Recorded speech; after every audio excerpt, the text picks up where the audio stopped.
How can you quadruple your production while working less hours and experiencing less stress? Big claim, hopefully enough to have you stick with me in this video. You know, in our business, traditional success will have you working a ton of hours, experiencing all this stress, being wrapped up in the drama of every freaking real estate deal you're in. And at the end of the day, what do you have to show for it? You're not hitting your financial goals. You're missing out on the key events in your family life. You're not taking care of your physical body. Your spiritual walk is off kilter. There's no walk. Emotionally, there is no emotional well-being, right? So how do we grow our business at the same time not give our life away in the process? Make sure you stick around to the end of this video. I'm gonna give you a free report I put together. It's called the Real Estate Business Growth Navigator. It's gonna take you through the 6 stages of business growth so you can make the shift from grinding it, losing your mind real estate agent to completely free time and money business owner. If you like the video, make sure you give me the thumbs up. Make sure you subscribe to the channel and turn on notifications, and also leave me comments so I know that you're listening and I know that I'm adding value to your business growth journey.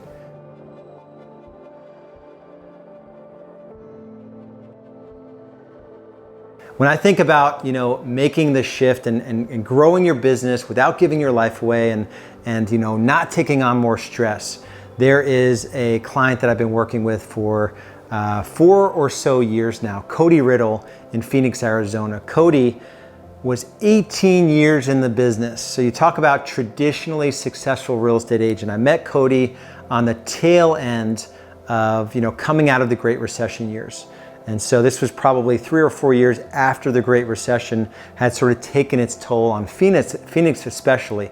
I think average price point went from about 330 to like 140 in Phoenix during those years. And so Cody was sort of rising out of that, had fallen out of love with real estate like nobody I had met before. 18 years in the business, doing about $250,000 to $300,000 of gross commission income when I met Cody. And we really had to get through some stuff. There were so many traditional mindsets and traditional ways of thinking that we had to work through to be able to allow Cody to envision a business that didn't depend on her.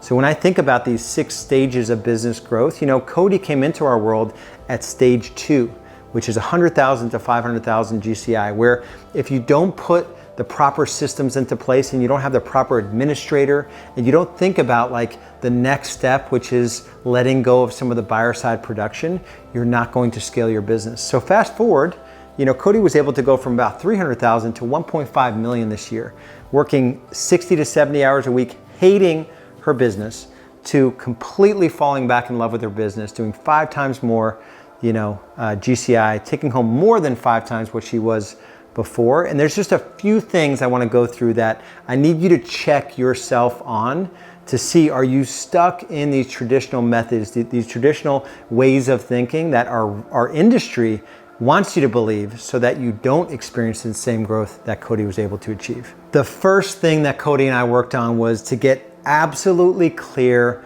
on what she wanted for her business and her life.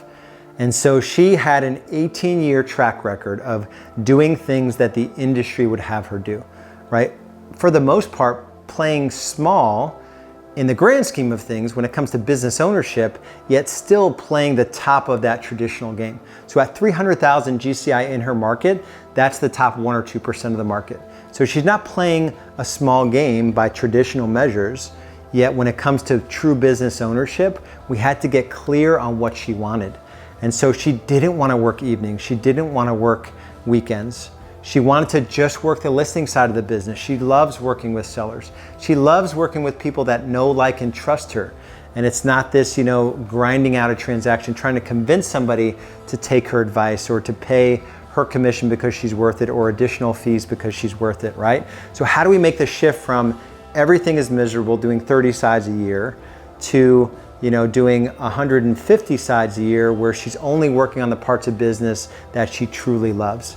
And so really just envisioning what she wanted for her business and just writing down those things, similar to me back in the early days where I wrote that 3, 5, and 10-year plan.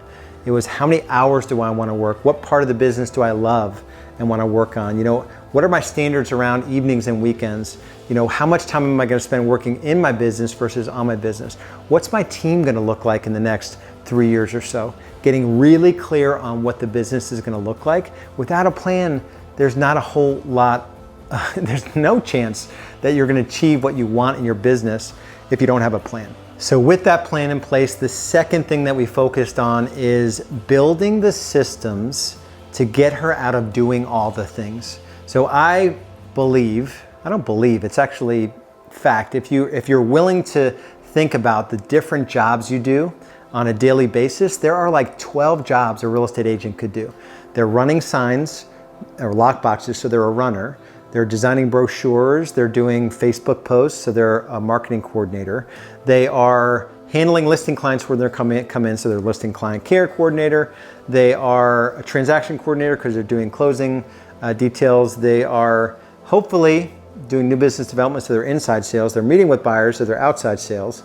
They are, hopefully leading and managing if they bring people into their world. So on and on, you can quickly sort of add up the different jobs that you're doing as a real estate agent. And so the next process, the next step for Cody was to identify the jobs that she was doing that weren't leading her to the financial freedom and the time freedom that she was looking for. And it's a brutal process. Brutal meaning you have to experiencing, a little bit of short-term pain for some long-term gain. And that includes being really honest about where you spend your time. Nobody wants to do this part. It blows my mind. Nobody's willing to do a simple time study.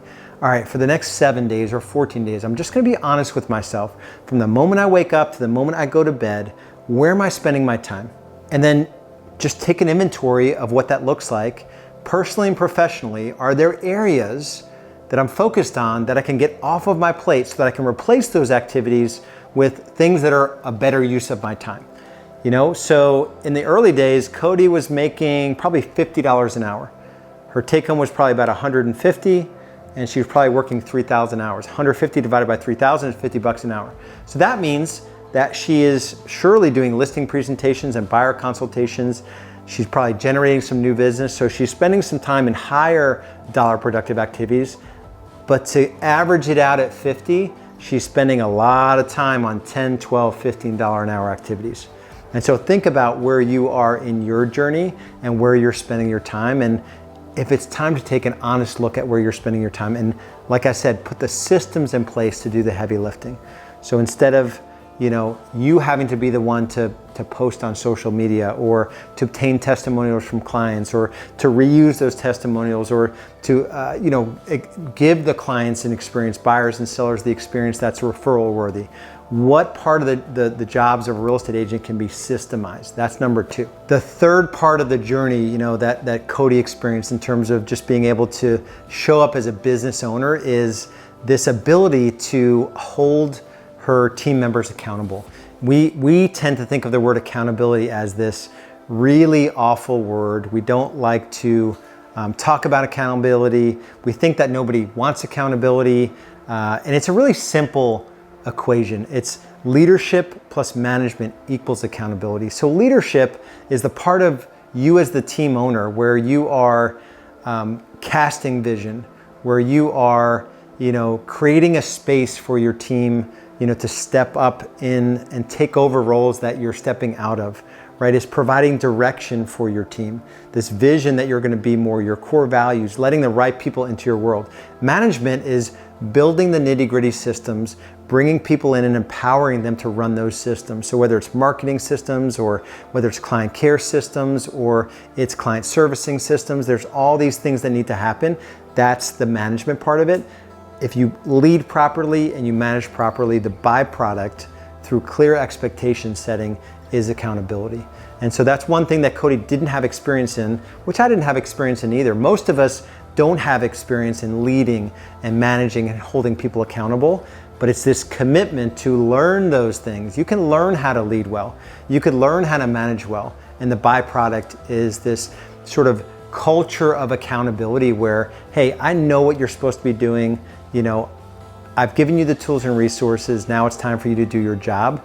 Check back with me and coach that person to success versus micromanaging them. So clear expectations, management, plus leadership equals accountability.